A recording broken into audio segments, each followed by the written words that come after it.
Good afternoon to all. And I hope, like Paresh said, this is the last session before the lunch. So I hope we keep the hunger pangs down and listen to this conversation, which is going to be very, very interesting. Today we're talking about taking brand India's story globally. And I think without much ado, I should let the panel speak because they are all brand custodians and they've all worked with brands over the years. And I think they would have a better explanation and better insights into how they are taking the brand story, India brand story, globally. Over to you. Should I start with the lady first? So over to you, Valerie. Valerie is, heads Weber Shandwick, which handles a lot of global brands.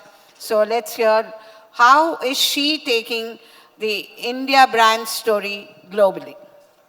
Thanks, Kalpana, and hello, everybody. I think what's most important today as we look at the India story to the world is we need to focus on culture, values, ethics, because what is the world looking at really from India? They're looking at unlocking this whole big potential that we have from a middle class standpoint, from the markets that are opening up. We're seeing a lot of villages transform into towns. So there's a lot going on in this country. And from a brand standpoint, when you're looking at India as an investor, as a global company looking to launch their brands in India, you're looking at how do you integrate with culture? How do you look at values, ethics, supporting growth and development? And I think if we are able to bring that purpose into brands to communicate, you will have a beautiful brand from India to the world story that we can look at, whether it's people, product, process. We have it all here that's transforming, whether it's with digitization or AI or anything else. I think there's a lot for us to learn from global brands, but also look at how we can inculcate our culture and values to build brands to the world. I think, Paresh, you've also been in the FMCG space, so why don't you give us a sense of how, you've, through your experience, built through that. Great. Thanks, Kalpana. So I just want to give you a couple of perspectives on, this whole thing about India going global. This whole thing about India being the center of the world now is very passe, right? So it's understood that the next 30, 40 years belongs to this nation. The last 10 years of reforms that has happened has been phenomenal. There are three ways I look at how India's story can be told globally. So one is from the government side. And I think in the last 10 years or 15 years of dispensation with the current government, a lot of reforms, and it's been walking the talk, so that's really happening, foreign relations, trade, etc. The second one is a very political narrative. And these political narratives are getting stronger as what China had many years ago when they were rising. India's into that entire pot boiler situation where a lot of people target the Prime Minister, they target the government, and therefore they target companies. And having worked with both Mukesh Ambani and Gautam Adani, can tell you that 2 years exactly before the elections, these bombs keep coming on to our stables. The third one is, of course, how companies and all of us here and you guys there manage your brands, which is communicating to not just to India. And I have spent many years with levers. There's one thing that Vindi Banga and Harish Manwani used to always say, that India is 31 countries rolled into one. Right? So every 100 kilometers, your behavior changes, clothes changes, your food habit changes, and therefore, the way you would market your brands and communicate to them also changes. So once you got a hang of what your country needs and how they think of you as a citizen, as an organization, that builds trust and credibility, and therefore it's easier for you to then go global. So that communication to the outside world, and I'll give you a couple of examples, which recently happened with the Adani Group on the famous Hindenburg report, right, which is nothing but a collection of just bad reports, media reports against the group from the last 15, 17 years, and how we kind of managed to come out of it pretty well. although we're still down by 20, $30 billion. But this whole communication that the company, which is very media shy, but went not just after every single media house which was relevant, not just in India, but also in the US, in Europe, in Australia, in Japan, in China, in trying to communicate a story that's not defending yourself, but that's talking about how solid we are on the assets on the ground. So I think earlier people never used to confront issues, but now I think in the changing digital world, it's very important that how you communicate your story well. And my last point here is the consumer versus citizen relationship and communications, right? Everyone talks about consumer, customer, and consumer all the time. But if your entire DNA is working towards citizens' communication, and therefore citizens become such a very important part of how they perceive you as an organization. A good-hearted guy, someone who's got a good social outreach, you care for the environment, and you care for your people, and therefore you care for your country, is something that is very important to communicate to the outside world. If you look at any market research reports across developed and developing countries, you will see that an effective citizen communication, the more chances of 28% higher chances of a citizen buying your brand or being associated with you, for example, Tata is a great example of that, than just a consumer connect. Consumer loyalty is fading, and fading in how, right? You open Amazon, you find something at 100 rupee discount, you go somewhere else at 120 and you buy that. You don't care a damn about brands. And that's where the world is going to. So citizen communication, and therefore just not communicating, but backing that with a lot of effort in what you're doing on CSR, what you're doing on foundations, how you're helping people, how you're helping the nation, in a very, like Valerie said, ethical, transparent manner is something that is so critical to take all the communications to India and beyond borders. Abhishek, your thoughts on this? Hello. Yeah, so let me try to put it into two perspectives, right? One is the trend that's happening, right, and what most companies today are facing. One is that we have to accept the fact that there is a world that's transforming around us. It is even more challenging for CEOs, marketing heads, and everybody else to see how the stakeholder environment in India and globally is evolving. So the challenges are a lot more, transformation is a lot more, it's more rapid, and therefore both Indian and global organizations which are trying to look at creating a more sustainable value creation for themselves in the market need to look at reputation, risk, and growth in a virtuous cycle. So it's kind of evolving. So you have to build your reputation in India globally. You have to map the risks that are coming because of this transformation and because of the geopolitical environment that you're going to be bringing your business up within India or globally. And also the growth, because you as CEOs or leading brand managers have to manage growth for the organization too. With this aspect in mind, if you look at the India story, you have to again bridge it into two parts. One is the story that India is trying to create to the world, which is the new India, right? Which is young, which is aspirational, which has demographic power, it has democracy working in its favor. So there's a lot of diversity in the country. And that story and how we are kind of positioning ourselves as a great investment destination for companies to look at, right?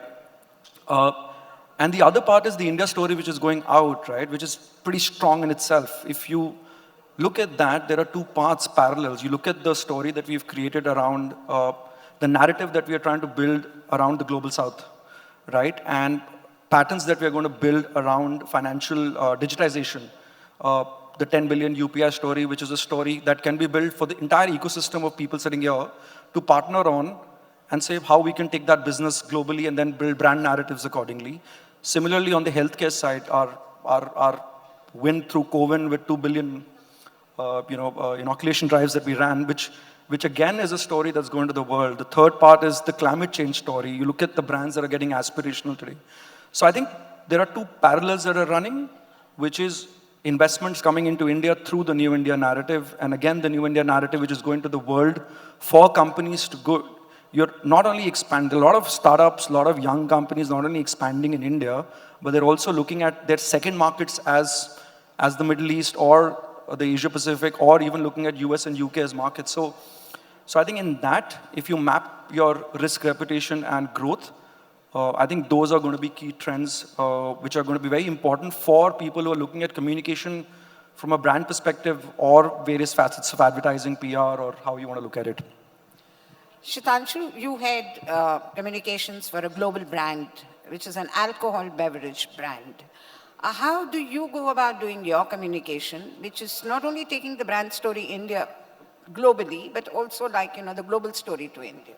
Yeah, Paresh talked about loyalty. I think loyalty is tough. Humans mein loyalty nahi hoti. Brands loyalty is, it's a tough ask.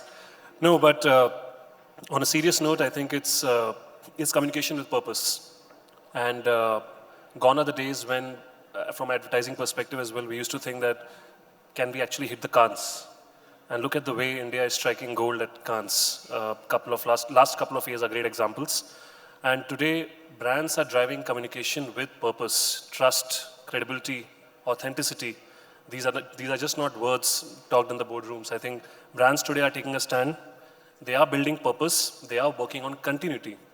And as we go later in the conversation, at Pernod India, which is an alco-bev company with brands like Royal Stag. So it has brands across the portfolio, right from the massy to the classy. So right from the ladder to Royal Stag to a brand like Chivas, each of the brand tries to communicate to the consumer in a very experience-driven conversations, because at the core of it is celebration. We operate in a category in which there is celebration, but we always talk about contained celebration. You cannot go over the top with your celebration.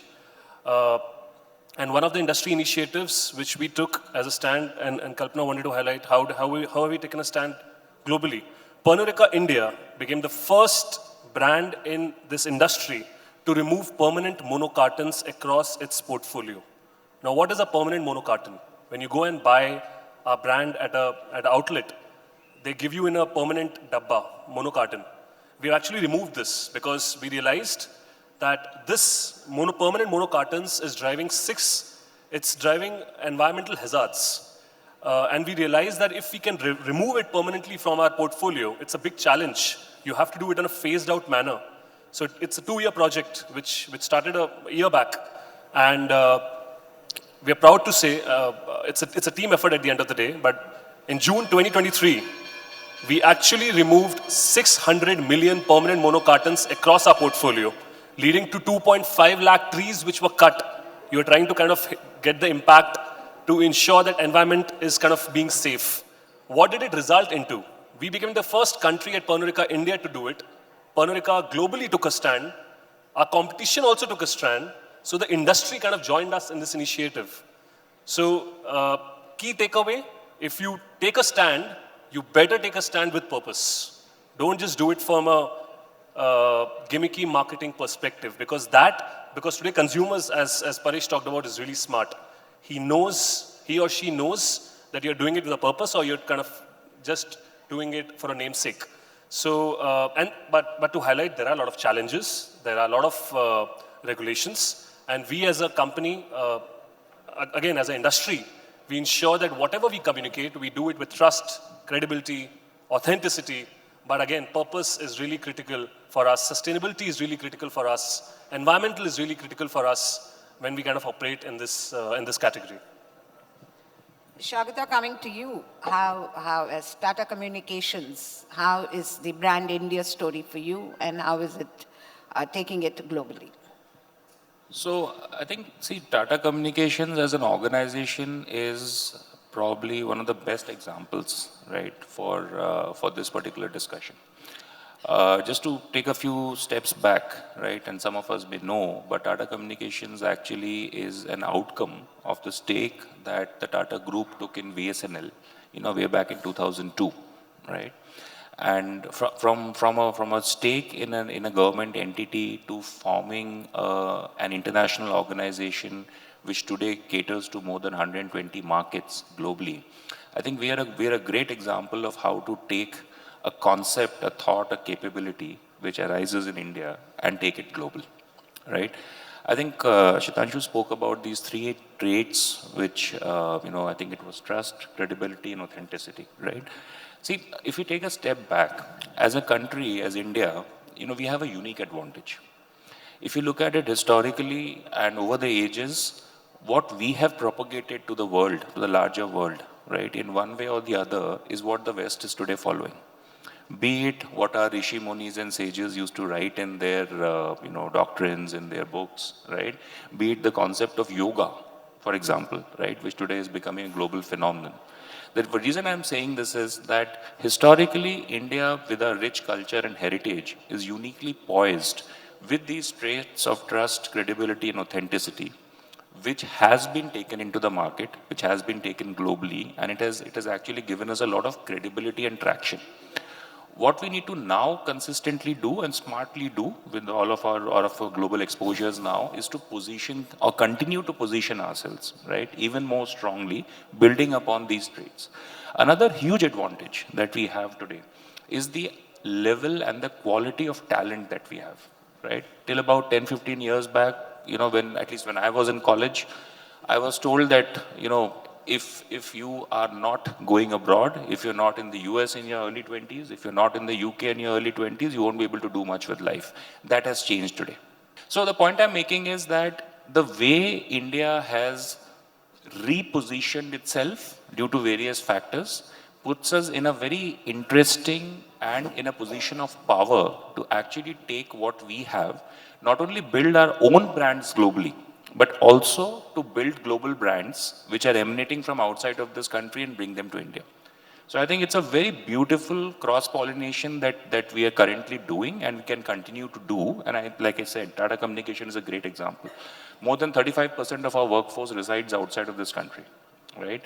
And the reason why a majority of the workforce resides here is because the kind of ideas, the kind of technical capabilities, the kind of, heavy lifts that we can do sitting out of our India offices actually benefits our global markets far more, right? So I'll not meander from here, but going back, we have the credibility, we have the capability, we have the talent, we have the authenticity, and we have the trust. We now need to position ourselves more actively, more aggressively, and in a much more smarter manner to be able to drive this momentum of taking Bharat into the global markets. Just to add to his point, I remember the exercise we used to do. You look at the logo and tell what is the attribute. You look at the logo of Tata, the first thing which comes out is trust. And it's not built overnight. It's taken ages. How do you elevate it? Now that's a challenge because, again, I'll go back to the point. Loyalty doesn't exist. And the brand is built on trust. So you must give it to the brand which is taking those stance and strides to build trust. But the challenge is take a step up and elevate it to the global space which he talked about. That's just a point which I wanted to add. Okay, breaking the norm, we've just decided that, we've given you insights on how the brand India story is being taken globally. I am now opening up this panel for a Q&A. A few questions from the audiences for you to, ask any of our panelists on what they think about or what you want to know about what they have been doing with their brand. Any questions from anybody? Thank you. My name is Nikhil and I'm from the technology background and I'm into cybersecurity. Now coming back to it's a very interesting point while I'm listening to all of you, is that the Indian culture taking to the global, right? And the global consumer or the customers looking at India as a brand or the values. Today we are, I'm since in the technology domain, today we are actually at par as a global community because the content, today my teenager son is consuming content created in US or Europe or anywhere in the world, and his values at this very primitive age are based on what he's seeing or consuming. Now we are going to have that generation going forward because it's going to be very common at par. And it's going to be challenging for us. I mean, what we are going to tell or how we are going to touch the global customers, the local customers, it's very primitive and very, very fluid. There is nothing fixed as such. The value systems, what we are talking about, Indian value systems, are definitely going to change, and it's changing. And what we are seeing from the past, it's changing a lot. So, as a marketer, how are you thinking on these lines? Let me try and take that. And before I try and answer your question, let me first understand your question better. Are you saying that with the increasing globalization and exposure that our generation of tomorrow is having, their demands, their expectations, their asks from brand and from marketeers are going to evolve, become more difficult, become more sharper? Is that right? Great. I see that as an opportunity, sir. Right? I'll give you an example. In the second year of my job, way back in 2003, 2004, my first international trip was to Singapore. Right? I was there for about a week. And trust me, I haven't been scared more in my life than those 5-7 days that I spent there in Singapore. Because everything was alien to me. Right? The second thing was purchase parity and purchase power. Right? Anything that I liked, I couldn't afford. Right? So now imagine the situation of a 23, 24-year-old educated individual going from a country which was at that point where it was, getting exposed to a market which he or she has no clue about. Now juxtapose that with what you just said. Your teenage kid is actually consuming content which is global in nature. He or she has definite parity in terms of purchase power, as well as the intellectual muscle to make the right decisions for themselves. Right? Now, if you were to superimpose that with the values, the culture, and what our country stands for, the way we bring our kids up back home, right?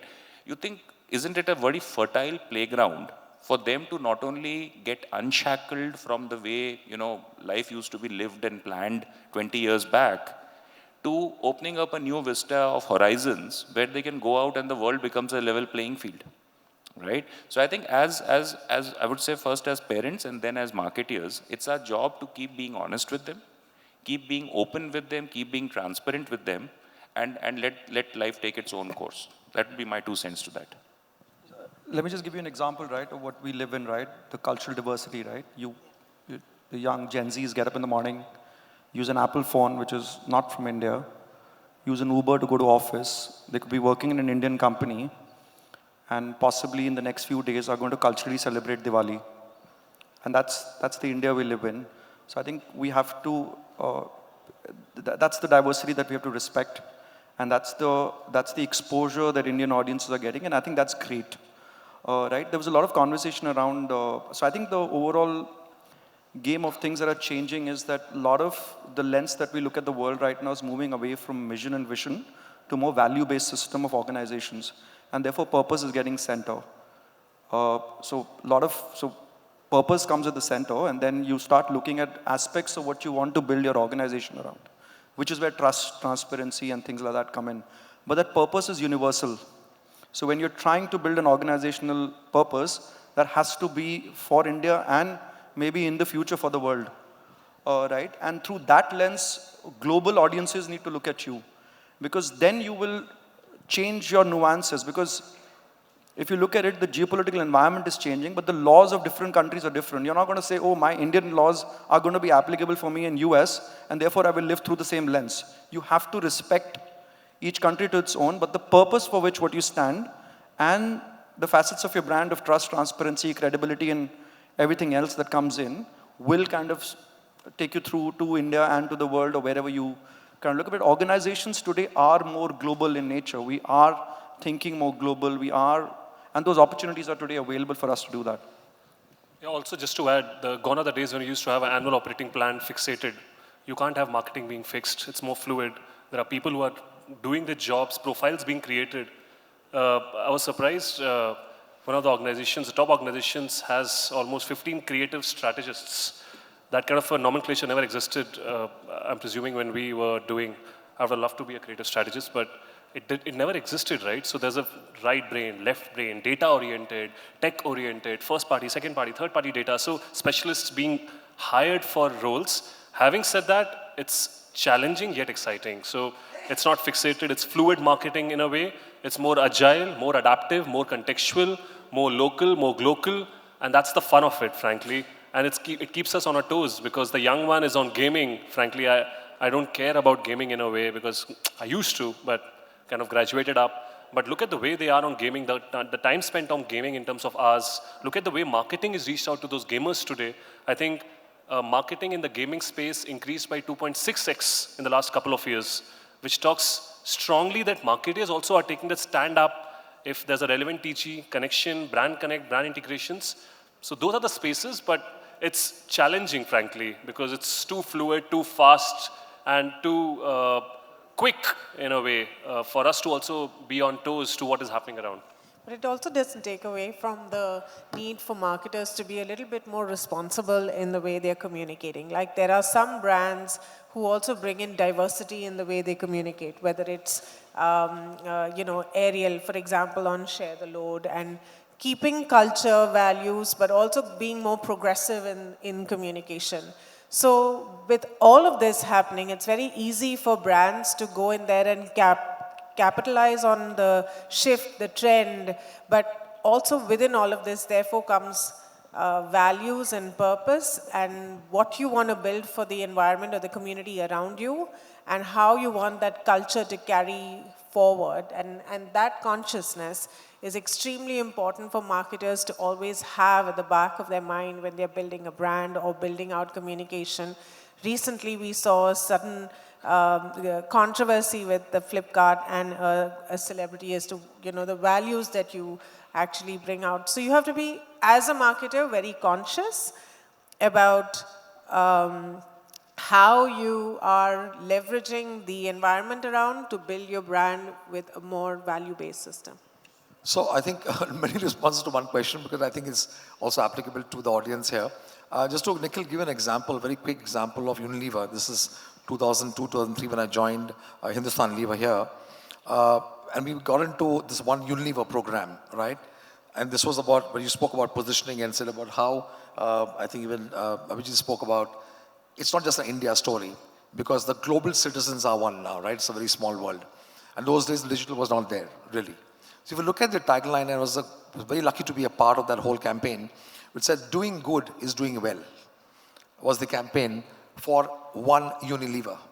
That means you could not change your positioning whether in Vietnam or Malaysia or India or Bangladesh or in US. You had to do that because all are brands. And I get goosebumps. Valerie spoke about Share the Load and we did this campaign. Also the campaign of Dirt is Good, Daag Achhe Hain, was a campaign that ran across 85 countries, which is an India-led brand, and not just in Asia. It ran also in Europe, where dirt is very less, right? So and this was, I'm talking about 2002 to 2005, and 20 years hence, imagine how the world has become even more smaller.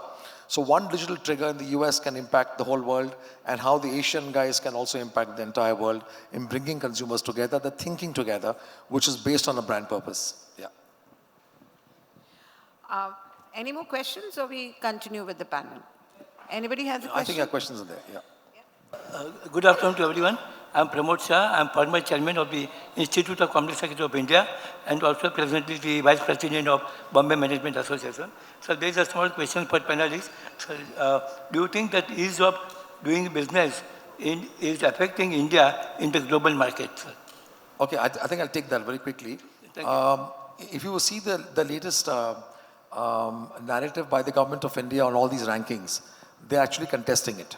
And while the rankings is a part of theory, but if you look at the advent of and the rise of entrepreneurs in India and the startup community in India, it's the most successful in the world. So if you look at just sheer numbers of growth, in the number of startups in India, which we were number 10, number 11, even 20 years, 15 years ago, and now we are number 1. So we are beating China, beating US by a good margin of 15 to 20%. Now, one is just not the startup community, sir.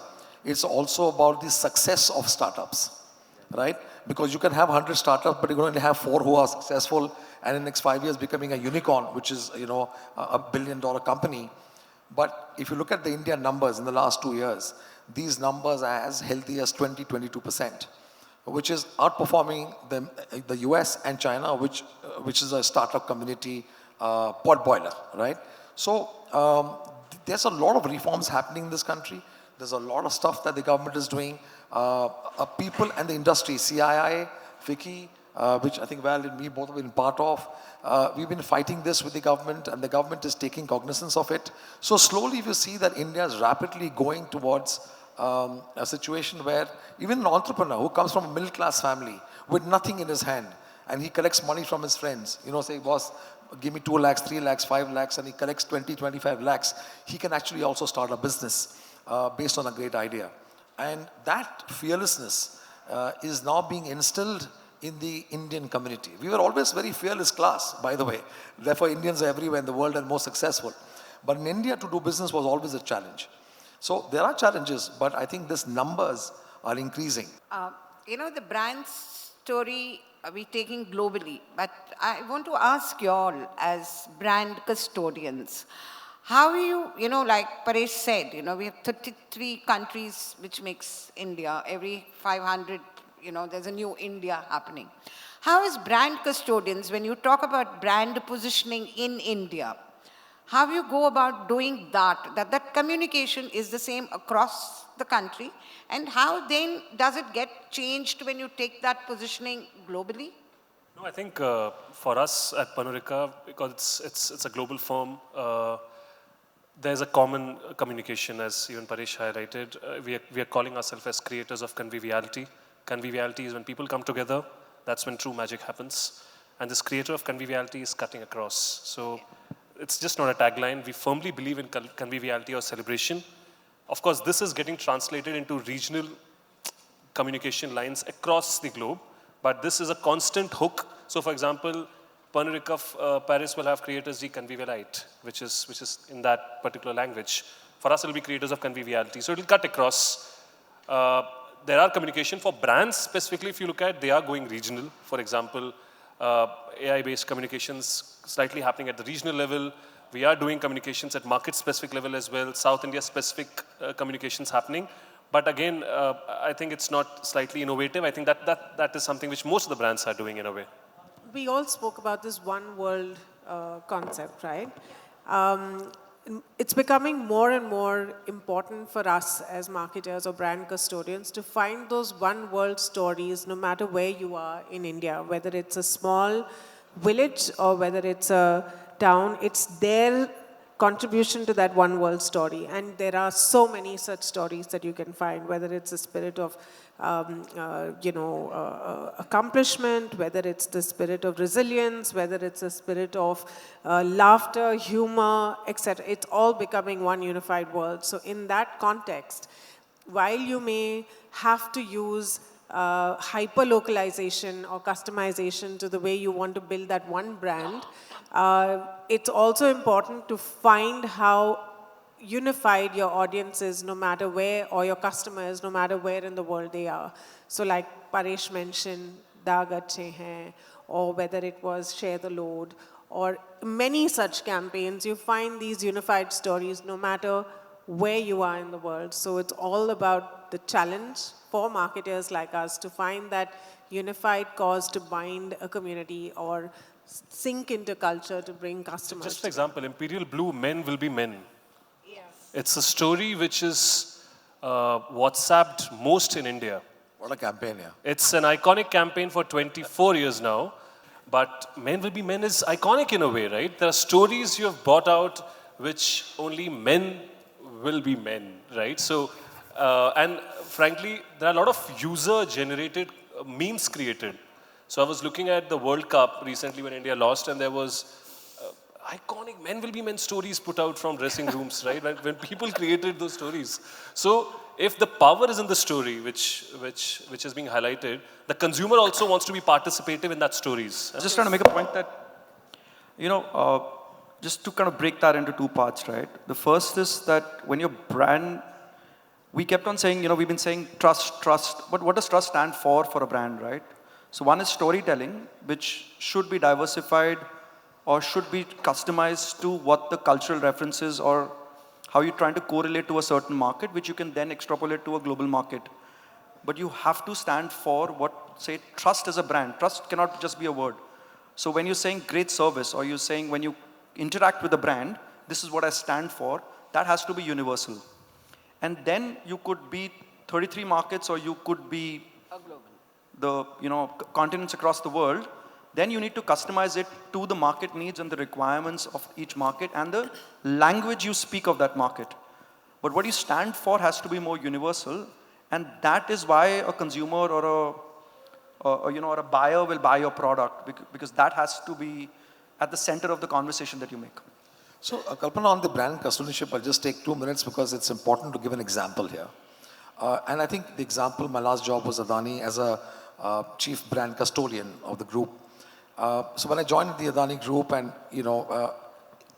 imagine the perceptions the Adani group had 5-7 years ago on a Gujarati-led company, close to the government. Modi is close to them.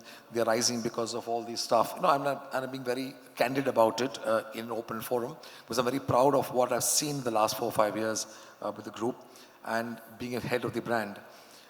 It didn't have a brand relevance. Okay, it had utility, it had infrastructure, ports here and there. They had the power plants. They were all over the news. There was protests. There was opposition running after us.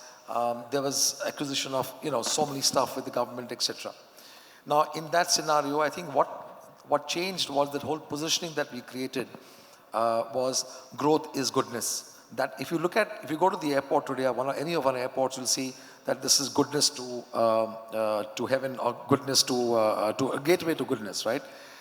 Everything that we linked our companies, we've got 15 companies, 8 are listed companies.